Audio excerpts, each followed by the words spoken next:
Good evening. This is Faith Matters, and I am David Hennessy. Some weeks ago, I interviewed Brendan Walsh. Well, both Brendan and his wife Maria have fallen ill roughly at the same time, and both are hospitalized. I would very much like to ask you for prayers for their recovery. Thank you very much. Last week, in my interview with David Parks, he told us that as a boy and young man, the love of his life was football. As a professional, he first played with Bohemians and with them won the FAI Cup. Then he went on to play with Waterford. He played against Pelé and both with and against Bobby Charlton, and also against Manchester United when Georgie Best was playing. However, his football career was brought to a halt when he was diagnosed with Crohn's disease. And at 27, he began a new career as lead singer with a popular dance band. He battled Crohn's disease for 14 years, undergoing 10 major surgeries. Following the 10th surgery, he was given just 4 weeks to live. This was when fellow musicians of the show band scene organized a fundraiser for him and his family. As he was wasted away and stooped over, suffering excruciating pains and down to 90 pounds, he didn't want to be seen, but he finally acceded to attend. He was then prevailed upon to sing. As he sung, he was moved to see men like Dickie Rock, Joe Cuddy, Ronan Collins and Brendan Boyer reduced to tears. During the event, he and his wife were offered tickets to Medjugorje. But David didn't want to go, as he put it, he and God did not get along, and he didn't want to have anything to do with religion in any way or form. The reason for this was that his son Ken had been born with cystic fibrosis, and he could not accept this. His wife Anne had to leave her job to attend Ken full-time. When Ken was given just 3 hours to live, a priest friend baptized him and left a picture of Padre Pio in his cot. The baby survived, and years later, when Ken saw a statue of Padre Pio, he exclaimed, "That's the monk who visited me when I was ill." At age 26, Ken received a double lung transplant and once home celebrated by running up and down the stairs. When his parents heard the racket, David went out to the hall and asked him why he was doing that. "Because I can, Dad," was the reply. Now, let's take up the interview where we left off last week. But we learned so many lessons through Ken. We met so many people through Ken. It wasn't an easy journey, particularly for me in the sense that I was stupid and ignorant and selfish, I suppose, is the words that, because during all this period, Anne was giving Ken, and rightly so, giving him all the care and the love that he needed. She was responsible for him living as long as he did, because she was there for every whim and every call, and every day that he had a pain, she was there. She was there through the good days as well. But, we men, we get bloody stupid. And, I felt, God, Ken is getting all this attention and I'm getting nothing, So the more the anger grew up, and eventually I left her and walked out on her one day. I was away for 6 months. I met somebody else. And then I went back home thinking it was coming close to Christmas. Perhaps things might improve between Anne and myself, but they didn't.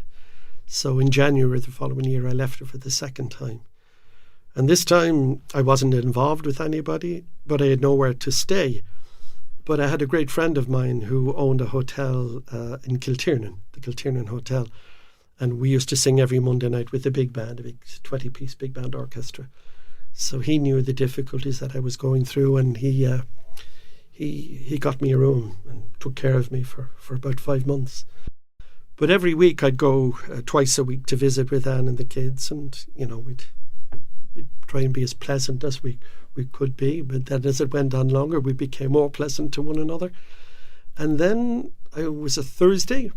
I went to visit, and as I walked through the front door of the house, immediately to the left is the family room. So Anne pushed me into the family room. She walked in behind me and she closed the door and she stood against it so that the kids couldn't come in. And she just said to me, "Why won't you come home?" And then the following day, I did go home. And thank God we've been together ever since. And I always say that Anne is the rock in our house. She's the rock of the family. If Anne had decided at that point it was over, it was over. She had the great ability to forgive, incredible ability to forgive. And as I said, my kids are who they are because of Anne. You know, I would just wish that I just wished that I could be, that then I could be the person that I am today. But I suppose I wouldn't be the person that I am today if I hadn't have gone through what I went through. That's probably the best way I can say it. And David, we were back in 1989, and you had been given weeks to live. Yeah, 2 weeks to live when I was getting on the plane. And you got on the plane to go to a place you didn't want to go. Exactly. You didn't want to go. That's where we were talking about. You were saying you and God did not get on. Would you go into that, please?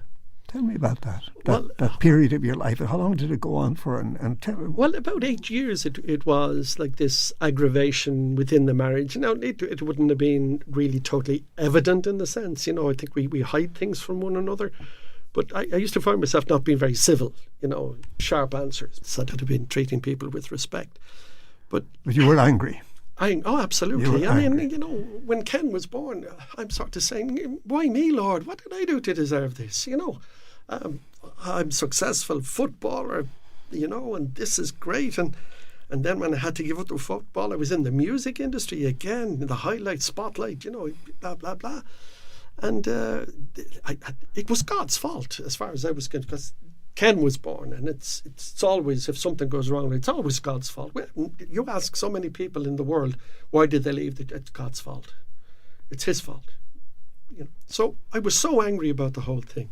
You stopped going to Mass. I stopped going to Mass. I used to love going to Mass. Now I go to Mass on a Sunday, but I sang in the choir when I was a kid. I loved it, but you know, I couldn't bear even meeting priests, because they represented sort of God, you know, in the human form. And as I said, it was just, I would get so angry. And then when I wouldn't go to Mass, and then I wouldn't go to weddings, I wouldn't go to baptisms, I wouldn't even go inside the church, you know. So here I am on a bus, having spoken to Anne beforehand and saying, look, Anne, I'm going here, and I don't want to know about religion. I don't want to know. You know, I would really prefer if to spend the week down in Savtat rather than spending it in here. So don't pray. Do not pray anywhere. Nothing. Don't even mention religion. So the poor girl, yeah. But then it started on the way down to Medjugorje in the bus. Like, I'm still very sick, you know, after the last surgery, and I couldn't eat and David, vomiting. Had you reconciled yourself to dying?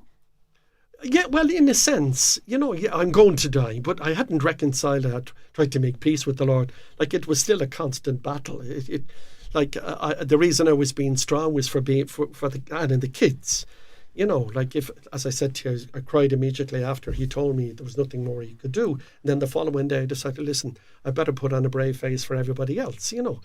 So this went on, and we're on the bus, and I'm in so much pain. We stop halfway because the roads were very bad. It's a 3-hour bus ride. And then we stopped. I had to go to the bathroom, and I'm in the bathroom and vomiting and everything else that goes with it. And when I come out, it was time for us to get back on the bus. And we're about an hour and a half from Medjugorje. And I'm sitting in the front seat, you know. I'm right behind the bus driver, and the guide seat is down here. So as soon as everybody's in the bus takes off. And then the guide stands up, and she holds on to and turns and faces us in the bus. And then she said, ladies and gentlemen, we are approximately 1 hour from Medjugorje, and I would like us all to recite the rosary. Well, I went berserk. I turned to Anne and said, "What's going on here? I told you I didn't want to know anything about religion. And here is this girl." I know I'm merely pointing in her eye because she's that close to me. "Here is this girl and she's praying at me." And Nat said, "Will you ever shut up?" And then she gives me a wallop into the ribs. And "You shut up," she said. "You're making a show of me and you're making a spectacle of yourself." So anyway, I sat there and God, the loud whispers would often, you'd be saying something, think you're whispering, and everybody heard the damn thing. So anyway, we stopped, didn't realise we're in Medjugorje. Half the bus get off, and then we're driven down a little pathway. There's no road to it. We stop at a house, well, a floor of a bottom floor with no roof on it. Then you have to share 2 toilets with 16 people. You have Crohn's disease, you need a bathroom to yourself. Then you get angry. Then you want to go down to the church to see what this place. And Medjugorje is just a street at this stage. It's just the only place that has tarmac is the main road. You turn it off the road into Medjugorje. On the bottom right-hand side, Church of St. James, which was all that was there on the right-hand side of the road. There was nothing on it. The vineyards. And then on the left-hand side, there were a few there was a pizzeria had just been built, and then little cabins that sold souvenirs. And then right up on the top right-hand side was this beautiful twin Church of St. James. So I'm freezing cold. It was very cold, in pain. And I'm standing, and I'm just about to walk up the 6 steps up to the church itself. And I turned and said, "Is this it? Is this it? What are we going to do for a week? This it? A road, a roundabout, and a church. I'm going back to the house. I'm going to go to bed. Tomorrow, I'm off to Dubrovnik." So I'm back to the house. Didn't sleep much. 7:30 the following morning, Anne wakes me up and she said, "David, I couldn't sleep last night." I said, "Why, Anne?" She says, "You want to go home. And what am I supposed to tell the people who gave us the seats? That you wouldn't go to Mass? That Father Rookie will be saying this morning at 10 o'clock. Now, Father Peter Mary Rookie was our spiritual director. And Father Peter Mary Rookie had a great gift of healing. He had about 2,500 documented healings accredited to him before he died. And he was our spiritual director. And I'd had difficulties with him at the airport, which maybe I'll get the chance to go through with you later on. So Anne didn't know what to say. She said, look, if you come down with me to Mass even at 10 o'clock, and then I'll come back up and we'll pack our bags and then we'll go off to Dubrovnik. And I said, okay, that's fair enough. So we left the house at 9:30 and I really struggled down the street.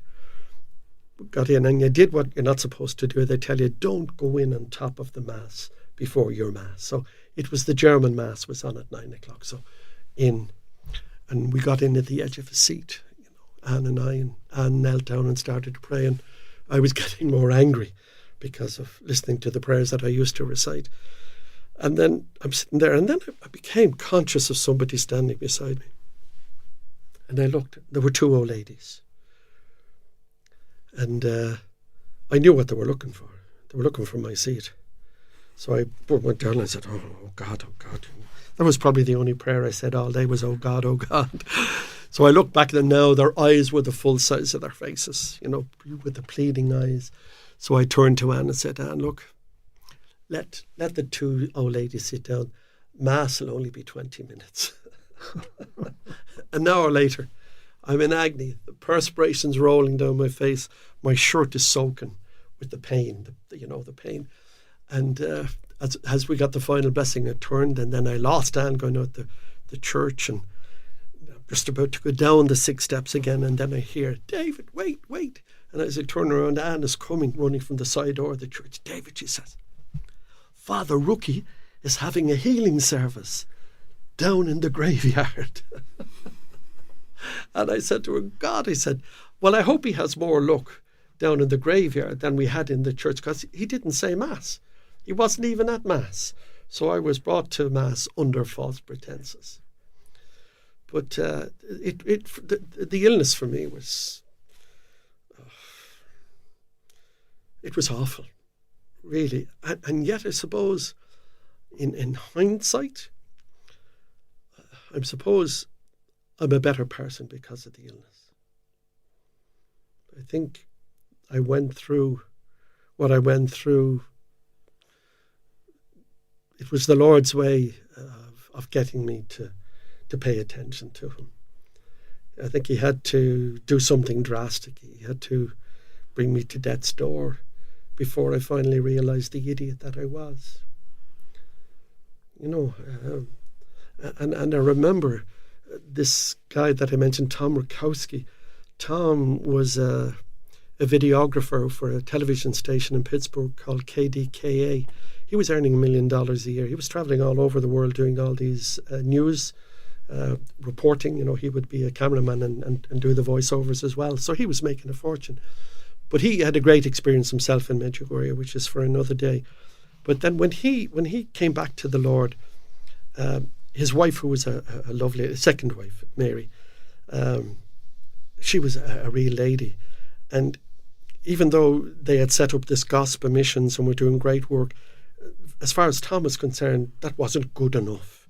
He didn't think that Mary was devoting as much time to the Lord as he is, because he found the Lord. And he said, David, I even prayed to the Lord that he would give her cancer, so that the Lord would bring her to death's door, so that she would really realise how much the Lord loved her. And that this was a bit like myself. He brought me to death's door. As I mentioned to you today, he sort of hits us over the head with a baseball bat to make us realise what's going on in life. So I really do think that, people used to say to me, if you're open to I was no way open to the Lord going to the Medjugorje, but the Lord wanted me to do something for him. And this was the culmination of it, was that, I was going to die. So Anne comes running out of the church, yeah, and says, come. And you, at this stage, you just wanted to go back to Dubrovnik. Absolutely, yeah. So what happened? I said, no, I'm going. You promised me you're going to go back to the hotel. But she said, look, David, on our children's lives, I promise you, if you come down to me to the healing service, as soon as the healing service is over, I promise we'll go back. We'll go back and we'll go and we'll be out of here by this evening. We'll see what time there's a bus going to the and we'll be on it. So I said, that's great. So we walked along the back of the Church of St. James, and then we took a left turn down through the vineyards, down through beautiful copse of trees into the one of 3 graveyards in the parish of Medjugorje. And when we arrived, I didn't realise at the time that Father Rookie was so well known throughout the world.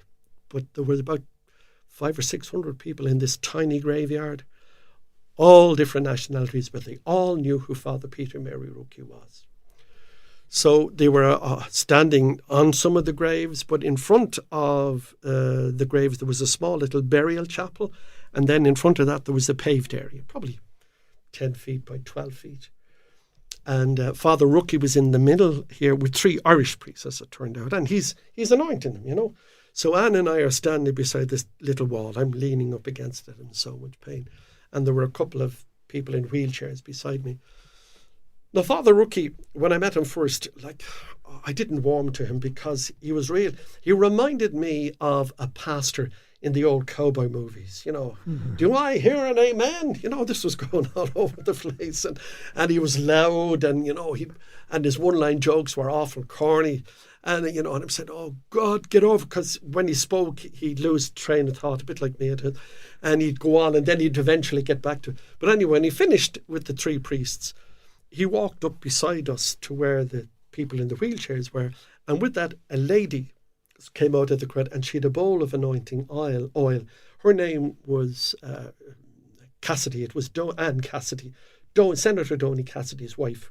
And Donny was with us on the pilgrimage. He was a great friend of Father Rookie's.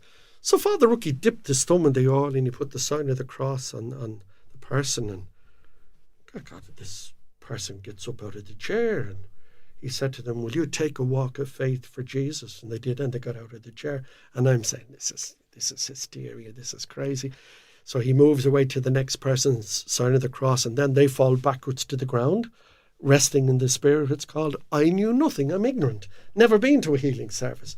He goes to the next 5 people and they all go, and at this point I regain my voice and I turned to Anne and said, Anne, this is all hysteria. Once one does it, they're all going to do it. Nobody wants to be left standing. They all have to seem to get what they're getting on the ground, and if they don't, they're going to fake it. Well, Anne says to me, David, get away before I hit you with the video camera. I had a video camera with me. So I left and I went off walking around, and the pain was getting worse, and I came back now to the graveyard. Now, I approached the graveyard from the opposite side from where we were, so now I'm panicking, I can't find Anne, so I'm pushing my way through, and as I get to the edge of this paved area now is full of bodies.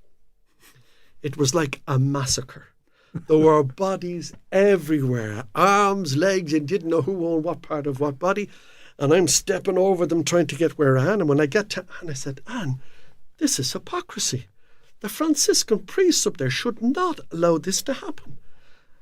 She said to me, David, go away. I want to pray. So I went away about 4 or 5 times and I came back. But the last time I came back, and she said to me, David, look, why won't you have a blessing? You've been very sick for so long. Have a blessing. It'll be over and we'll get out of here, So I stood reluctantly in front of Father Rookie. The 3 priests were working in front of him. They blessed me, and how long more am I going to be here? And then as I looked up in front of me, the Rookie priest was in front of me. And I don't say that disrespectfully, because he used to say, I'm just a rookie priest. So he's standing in front of me, and he's a big smile on his face. And we had words in the airport, and I wasn't very nice to him. I wasn't called him many names I shouldn't have. But that didn't bother him. And he said to me, David, there's something you want to tell me.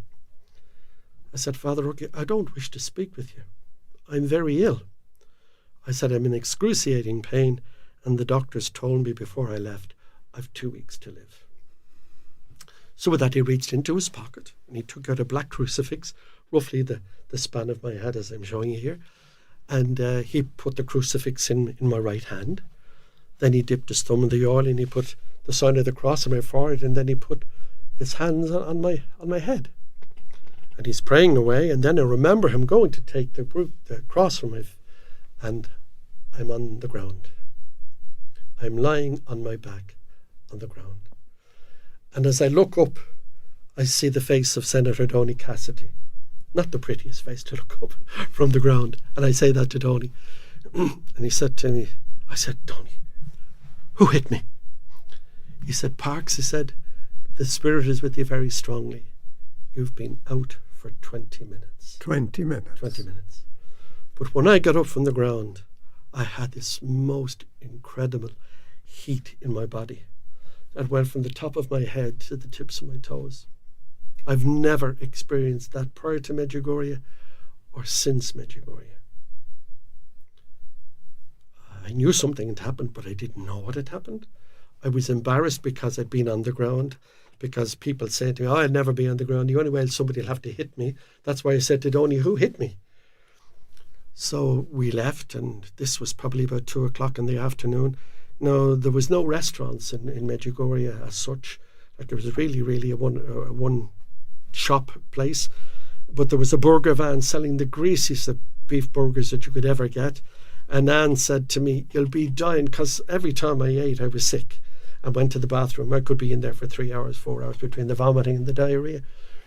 And she said, you're going to be dying. I said, oh, well, I'm hungry. So the rest of the day we went up for dinner, and we had soup, which was just a clear soup, but you could see, the grease floating on the top of it. And I'm drinking. She said again, you're going to be dying tonight, And I went to bed.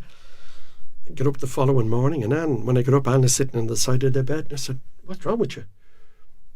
She said, I'm sitting here for an hour looking at you. I said, what did I do now?